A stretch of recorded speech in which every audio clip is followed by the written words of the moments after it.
Now, let's turn to some of the questions involved in studying occupations. It is well to get clearly in mind that each one of you can do several things successfully. No individual is limited to one occupation alone. You are at the point where the road has many branches. Any one of the several branches will get you to your destination, but many of them would lead you away from your goal. How can you find the right roads? If you wish to get the most out of your study of the occupations, you must follow some definite plan. First, you should get a broad view of as many occupations as possible. One way you can do this is by reading. There are many books and magazines which give quite clear word pictures of various fields of work, but this is not enough. You should talk to successful people in many lines, asking them questions about their work, the training required, where to get it, and the rewards of their occupations. Your school, again, will be glad to assist by arranging such conferences for you. There are many movies dealing with occupations, and from time to time you're going to see some of these. They will acquaint you with many types of work in various parts of the country.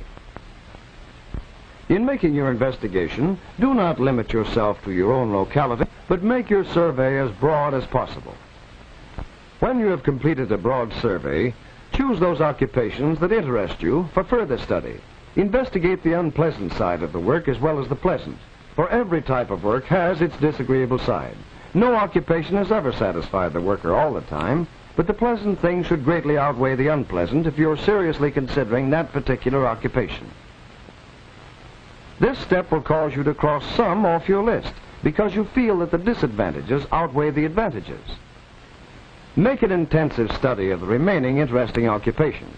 You will now want to ask some questions concerning them. What does the worker do? Is the occupant crowded?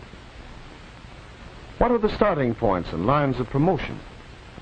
What are the future prospects for earnings and advancement? What general and special education is required? Where can it be secured? What will this education cost? What will it cost to get established in this occupation? What are the physical requirements? Is it apt to be detrimental to my health? Would I be happy in this work? Many more questions will occur to you as you study the occupations. And remember, you cannot know too much about the work into which you decide to go. While in school, you have all about you many opportunities to improve yourself. Are you making the most of them? The modern school consists of many departments, each contributing its part to make possible a broad educational background that will be valuable in your adult life. The English department offers courses which will help you to speak and write correctly. Courses in literature acquaint you with the world's literary masterpieces, so you can discover for yourself the pleasure to be found in reading them. The social science group provides a chance to study the past, so that you can better understand the conditions of today. Everyone should know more about his government in order that he may be a more useful citizen. Modern developments in transportation and communication have brought cities, states, and nations of the world so close together that we are all subject to the same influences. And no matter what we do for a living, we have many new problems in human relationships which must be solved. A study of the social sciences helps us understand these problems. Mathematics gives you training in arithmetic and shows you how to use it in problems which come up constantly in your everyday life. You must have higher mathematics to succeed in some occupations. In the study of mathematics, you develop your ability for systematic, logical, and accurate reasoning. The sciences, natural and physical, have an influence on the production of everything you eat, wear, or use. For this reason, the sciences play a very direct part in your life, and you should learn to understand and appreciate them. Physical training aims at a healthy body through exercise and planned recreation. If you lose your health, it is difficult and expensive to regain it. The progress of the human race can be traced through its development in music and art.